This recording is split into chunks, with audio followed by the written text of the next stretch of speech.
Land bank పేరుతో చంద్రబాబు దోపిడీ చేస్తున్నారని ఆరోపించారు సిపిఎం పొలిట్ బ్యూరో సభ్యులు బివి రాఘవులు. రైతులను బెదిరించి భూములు లాక్కుంటున్నారని మండిపడ్డారు. భూములపై చంద్రబాబు హక్కు లేదన్నారు బివి రాఘవులు.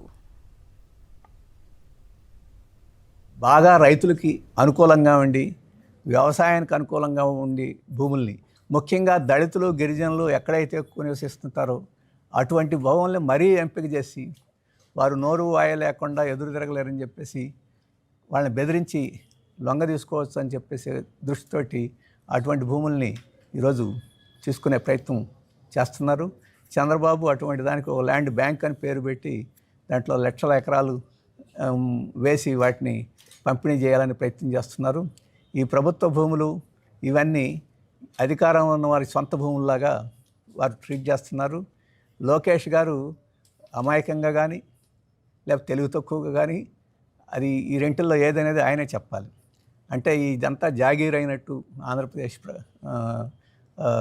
నేలంతా దాన్ని తనకు నచ్చినట్టు ఎంత ఖరీదుకైతే అంత ఖరీదుకి ఇచ్చేస్తానన్నట్టు మాట్లాడటం అని చెప్పేసేది అవివేకం.